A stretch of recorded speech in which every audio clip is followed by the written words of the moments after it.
नमस्ते बिहार, मैं हूं शुभ मिश्रा आपके साथ। चलिए करते हैं बुलेटिन की शुरुआत और सबसे पहले अररिया से आपको बड़ी खबर बता दी। एक मासूम समेत 4 लोगों की मौत की खबर सामने आ रही है।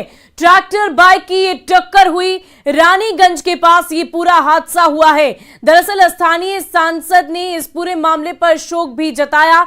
मृतकों में फारबिसगंज प्रखंड के मिर्जापुर पंचायत के मुखिया पति राजेश ऋषिदेव, मुखिया का 3 साल का बेटा मन्नू कुमार, रंजीत ऋषिदेव और श्याम ऋषिदेव शामिल हैं। राजेश ऋषिदेव अपने पुत्र मन्नू कुमार को लेकर डॉक्टर को दिखाने रानीगंज जा रहे थे और इसी दौरान उनके साथ बाइक पर रंजीत और श्याम ऋषिदेव भी सवार हो गए। विक्टोरिया पुल के समीप खड़े ट्रैक्टर से बाइक की जोरदार टक्कर हो गई और घटना स्थल पर ही चारों की मौत की खबर सामने आई है।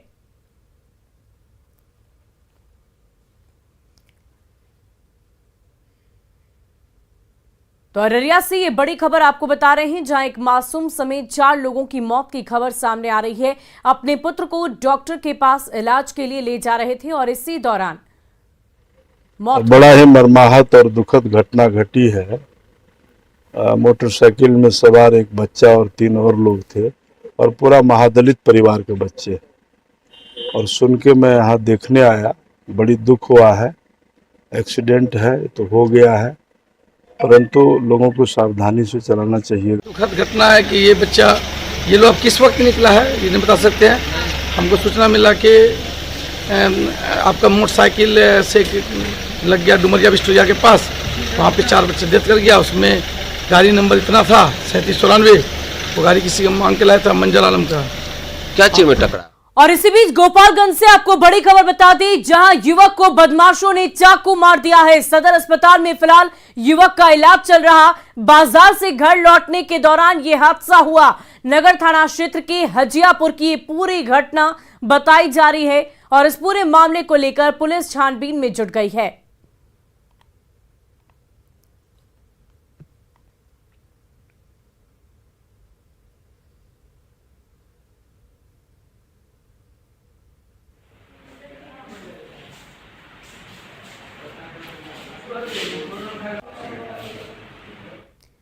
वहीं दानापुर के शेरपुर में गंगा में यात्रियों से भरी नाव डूब गई, जिसमें 10 लोग लापता हैं। प्रशासन की टीम लापता लोगों की तलाश कर रही है और नाव पर करीब 50 से ज्यादा लोग सवार थे, जिनमें से ज्यादातर लोगों को बाहर निकाल लिया गया, लेकिन 5 लोग अब भी लापता है। नाव पर सवार लोग शाहपुर थाना क्षेत्र के दाऊदपुर के रहने वाले हैं, जो मवेशी का चारा लाने गए थे और लौटते वक्त शेरपुर के पास नाव गंगा में डूब गए।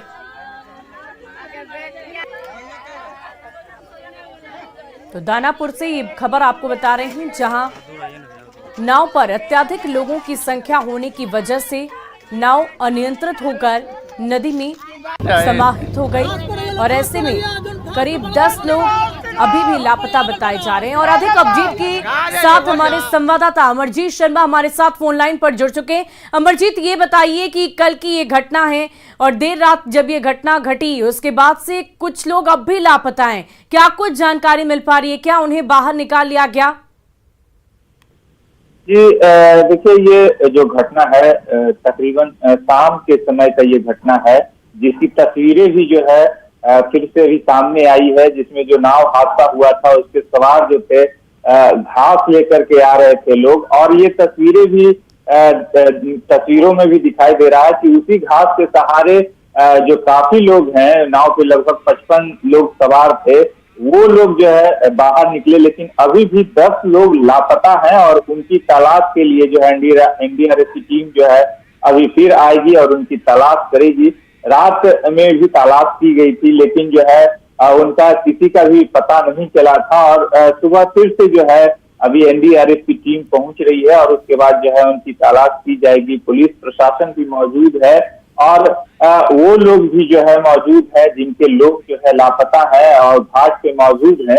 ये दाऊदपुर के रहने वाले सभी लोग हैं। ज्यादातर जो है लोग गए थे अपने जो मवेशियों के चारा के लिए जो है जाते हैं, वो लोग गए थे और वही लोग जो है लौट रहे थे और नाव पे काफी लोग सवार थे। और नाव जैसे ही जो है मुख्य धारा में आई तो मुख्य धारा के तरफ जैसे ही वो मुड़ी और वो धारा ही उस नाव को पलट दिया, जिसकी वजह से जो है ये नाव हादसा हुआ और इसमें जो है लगभग 55 लोग सवार थे, जिसमें से अभी भी 10 लोग लापता हैं। इस नाव पे जो है जो बच्चे हैं, महिलाएं हैं, सभी सवार थे और जिनका 10 लोग अभी पता नहीं चला है, उनका जो है एक लिस्ट भी जारी किया गया है प्रशासन के तरफ से और उनकी खोजबीन भी जो है करने में पुलिस प्रशासन लगी हुई है।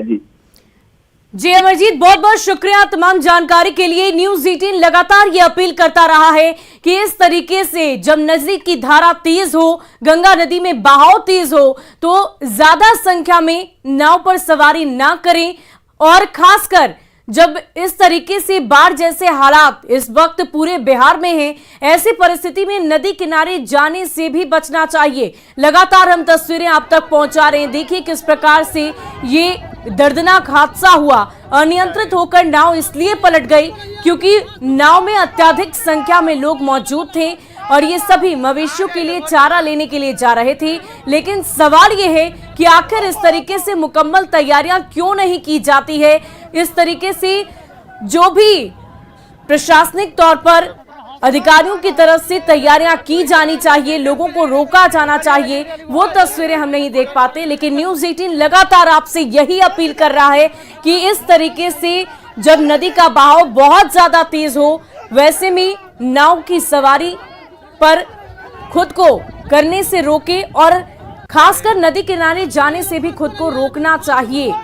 ये तस्वीरें आप देख पा रहे होंगे, ये दर्दनाक हादसा कल शाम हुआ है। एनडीआरएफ की टीम लगातार ये कोशिश में जुटी हुई है कि 10 लोग जो अब भी लापता हैं उन्हें बाहर निकाला जाए और सफलतापूर्वक उनका रेस्क्यू किया जाए। लेकिन इन सब के बीच न्यूज़ 18 आपसे अपील करता है कि आप नदी किनारे ना जाएं और ओवरलोडेड नाव की सवारी कतई ना करें, नहीं तो इस तरह के हादसे के शिकार आप भी हो सकते हैं। वहीं झारखंड में बढ़ी सियासी हलचल। विधानसभा का 1 दिवसीय सत्र आज है और विश्वास मत प्रस्ताव भी पेश किया जा सकता है। बीजेपी ने विश्वास मत पर गंभीर सवाल उठाए हैं। विधायी कार्य भी निपटा सकती है सरकार। ये तमाम जानकारी हम आपको दे रहे हैं। सर्किट हाउस में ये सभी यूपीए के विधायक इस वक्त रुके हुए हैं। बीजेपी भी रणनीति बनाने में जुटी है। तो झारखंड की सियासत के लिए आज का दिन बेहद ही महत्वपूर्ण है और इसी को लेकर हम ये बड़ी जानकारी आप तक पहुंचा रहे हैं। तो विधानसभा का 1 दिवसीय सत्र आज है। विश्वास मत प्रस्ताव हो सकता है पेश। बीजेपी ने विश्वास मत पर गंभीर सवाल उठाए। विधायी कार्य भी निपटा सकती है सरकार। सर्किट हाउस में यूपीए के विधायक रुके हुए हैं और आगे की रणनीति बीजेपी की तरफ से बनाई जाएगी।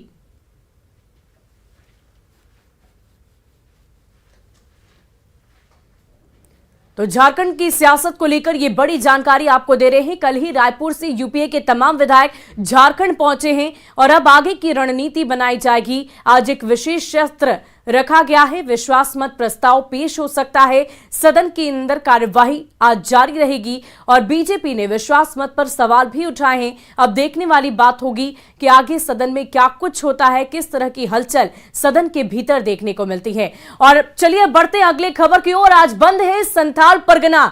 आज दुमका और संथाल परगना को बंद कर दिया गया है। कई संगठनों की ओर से आज बंद का आह्वान किया गया। छात्र समन्वय समिति, सामाजिक संगठनों का बंद बुलाया गया है। नाबालिग हत्याकांड पर आदिवासियों में काफी ज्यादा रोष, आक्रोश और गुस्सा देखने को मिल रहा है। 15 दिनों में आरोपियों को फांसी मांगने की खबर सामने आई है। फास्ट ट्रैक के जरिए सजा की मांग की जा रही है। तो ये बड़ी जानकारी आपको दे रहे हैं। आज संथाल परगना पूरी तरह से बंद है। 15 दिनों में आरोपी को फांसी की सजा दी जाए, इस बात की मांग की जा रही है। फास्ट ट्रैक के जरिए सजा की मांग और ये बड़ी जानकारी हम आप तक पहुंचा रहे हैं।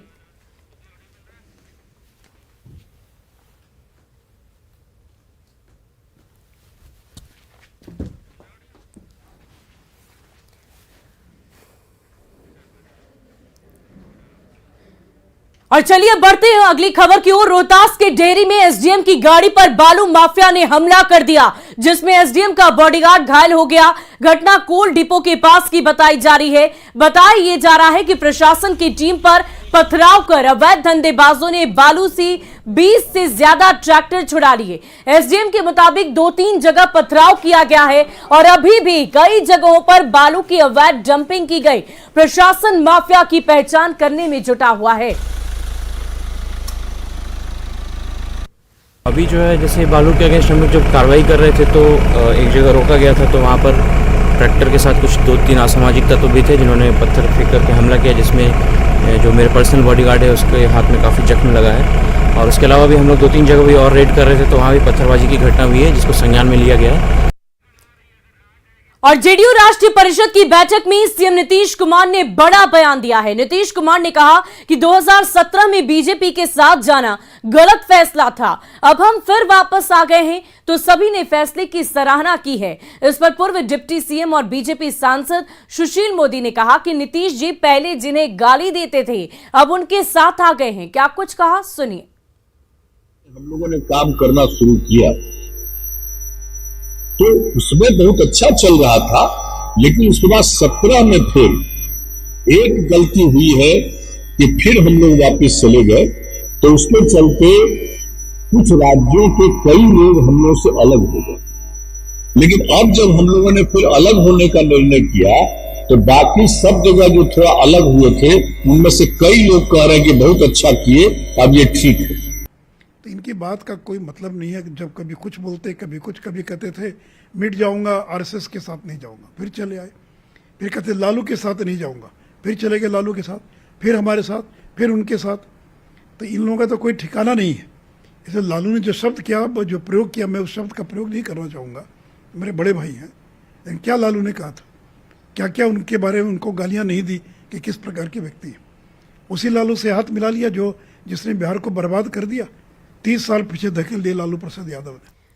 वहीं सीएम नीतीश ने कहा कि विपक्ष एकजुट हुआ तो बीजेपी को हरा सकते हैं। और इस पर सुशील मोदी ने कहा कि देख लें कि ममता बनर्जी और केसीआर का क्या कुछ हुआ है। कहां से हर स्टेट के लोग फोन कर रहे हैं, डिफरेंट पार्टी के लोग। हम ये सुझाव देते हैं कि देखिए, सब विपक्ष एकजुट होगा तो इनको हराया जा सकता है। अगर सब आपस में ही लड़ते रहेंगे तो ये नहीं होगा। ये बात हुई। इनको लग रहा था कि बिहार में मुख्यमंत्री बने रहेंगे, केवल तो सुर्खियों में नहीं रहेंगे, अखबार में छपते रहे, टीवी पर आता रहे, चर्चा होती रहे। इनको भी मालूम है कि इस जन्म में तो वो कम से कम प्रधानमंत्री नहीं बन सकते। और दिल्ली आकर मिलने में क्या लगा हुआ है? ममता बनर्जी भी तो आई थी, कितने दिन आई, कितने दिन बैठी, क्या हुआ? केसीआर भी तो घूम रहे हैं, 7-8 राज्यों का दौरा कर चुके। तब केसीआर ने आपको स्वीकार नहीं किया तो कौन आपको स्वीकार करेगा? वहीं नीतीश कुमार ने यह भी कहा कि जब तक जेडीयू है तब तक बीजेपी के साथ नहीं जाएंगे। तो सुशील मोदी ने कहा कि जेडीयू आगे बचेगा ही नहीं, कुछ लोग बीजेपी में जाएंगे तो कुछ आरजेडी में चले जाएंगे। का मतलब क्या है ये तो आप जान लीजिए कि जब तक हम लोगों की पार्टी है, कभी भी अब उनके साथ किसी भी प्रकार का समझौता भविष्य में हम लोग नहीं करेंगे। अरुणाचल और मणिपुर और लालू जी जो हैं वो जब चाहेंगे तो बिहार को भी जनता दल यू से मुक्त कर लेंगे। इस पार्टी का भविष्य क्या है? नीतीश जी के बाद जनता दल का क्या होने वाला है? कौन है वोट दिलाने वाला? यानी कि आधे लोग चले जाएंगे आरजेडी में, 10-5 आ जाएंगे बीजेपी में, 10-5 कांग्रेस में। यही जनता दल यू का हश्र होने वाला है। और इधर नीतीश कुमार आज दिल्ली जाने वाले हैं। जेडीयू की 2 दिनों तक चली बैठक में नीतीश कुमार की राष्ट्रीय भूमिका को लेकर काफी अहम चर्चा की गई। नीतीश कुमार ने खुद कहा कि विपक्षी दलों को एकजुट होकर लड़ना होगा और तभी बहुत अच्छी जीत मिल पाएगी। लोकसभा चुनाव में अभी 1.25 साल से ज्यादा का समय बाकी है, लेकिन सियासी लामबंदी शुरू हो चुकी है। 2024 में बीजेपी को रोकने के लिए बिहार के मुख्यमंत्री नीतीश कुमार सभी विपक्षी दलों को एकजुट करेंगे। जेडीयू की राष्ट्रीय कार्यकारिणी की बैठक में हिस्सा लेने के बाद मीडिया से बात करते हुए नीतीश कुमार ने इस बात के संकेत भी दे दिए। नीतीश कुमार ने कहा कि वो संख्या की बात तो नहीं करते, लेकिन सभी मिलकर लड़ेंगे तो अच्छी सफलता मिलेगी। उद्देश्य है कि सारे अपोजिशन पार्टी एकजुट हो जाएं और मिल करके अगर एकजुट होकर के चुनाव लड़ेंगे तो भारी सफलता मिलेगी। यही बात है कोई संख्याओं क्या की बात हम नहीं करते हैं, सब बात। मिशन 2024 को लेकर सोमवार को नीतीश कुमार दिल्ली जाने वाले हैं। अपने दिल्ली दौरे के बारे में नीतीश कुमार ने कहा कि वो दिल्ली में विपक्ष के नेताओं से भी मुलाकात करेंगे। नहीं, हमारी भेंट होगी। हम तो जो नवनियुक्त माननीय आदरणीय राष्ट्रपति जी हैं, उपराष्ट्रपति हैं, इन लोगों से भी हम लोग सब बात मतलब उनसे मिल करके बधाई देंगे। सोनिया गांधी से भी बात होगी सर? सोनिया जी अभी यहाँ नहीं, वो बाहर गई। बड़े लोग हैं, शरद पवार भी हैं। हाँ नहीं, आपको मालूम हो जाएगा। पटना में हुई राष्ट्रीय कार्यकारिणी की बैठक में पार्टी के विस्तार के साथ साथ राष्ट्रीय राजनीति में नीतीश कुमार की भूमिका पर भी चर्चा हुई। हालांकि जेडीयू के नेता बार बार ये मैसेज देने की कोशिश कर रहे हैं कि नीतीश कुमार पीएम पद के उम्मीदवार नहीं हैं। पार्टी के ऑफिशियल स्पोक्समैन के नाते I am on record on saying कि जनता दल यू का कोई इस तरह का न रेजोल्यूशन है न प्रस्ताव है that he will be our prime minister candidate. Telangana के मुख्यमंत्री के चंद्रशेखर राव ने भी अभी चंद दिनों पहले पटना में बिहार के मुख्यमंत्री नीतीश कुमार से मुलाकात की थी। जाहिर सी बात है कि 2024 के लिए गोलबंदी तेज है, लेकिन विपक्ष को एकजुट करने में नीतीश कुमार कितना सफल होते हैं ये तो आने वाला वक्त बताएगा। न्यूज़ 18 के लिए पटना से आनंद अमृतराज के साथ ब्यूरो रिपोर्ट। और सीएम नीतीश विपक्ष को एकजुट करने में लगे हैं तो जेडीयू के एक पोस्टर पर भी खूब पॉलिटिक्स हो रही है, जिसमें यह लिखा है कि जो बिहार में दिखा वो भारत में दिखेगा।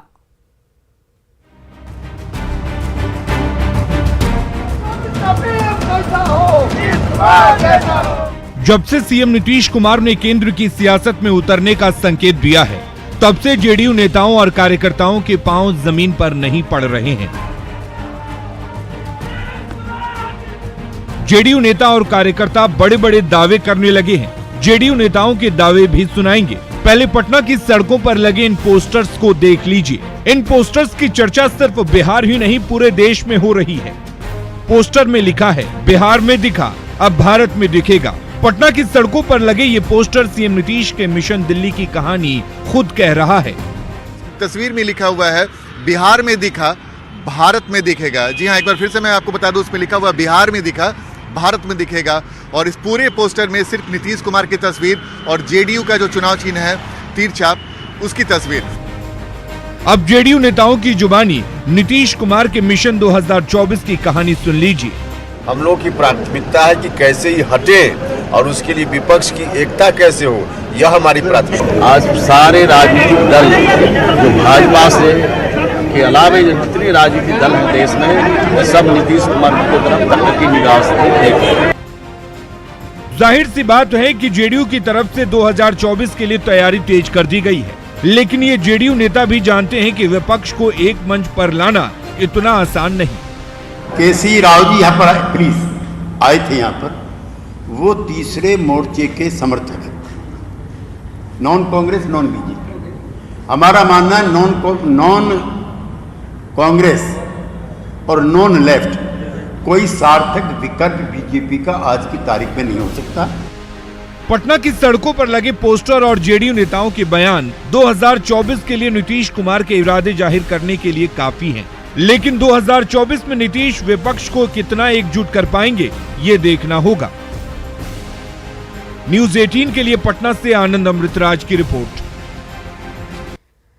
और शेखपुरा महिला थाना में न्याय की गुहार लगाने पहुंची दो साध्वियों ने सतलोक आश्रम ट्रस्ट पर काफी गंभीर आरोप लगाए हैं। इनका कहना है कि ट्रस्ट के संचालक ने अपने काले कारनामों को छुपाने के लिए शेखपुरा, उत्तर प्रदेश और नवादा में पीड़िता के पिता के खिलाफ रेप का झूठा मामला दर्ज कराया है, ताकि पीड़िता आश्रम गुरु बाबा सच्चिदानंद के खिलाफ दायर केस वापस ले ले। पीड़िता का आरोप है कि बाबा सच्चिदानंद ने साध्वी के साथ गलत रिश्ता बनाया। साध्वी ने इसका विरोध भी किया और यूपी के बस्ती थाना में ये पूरा मामला दर्ज कराया गया है। अब ट्रस्ट झूठा केस दर्ज पर पीड़ित पर दबाव बनाने की पूरी कोशिश कर रहा है।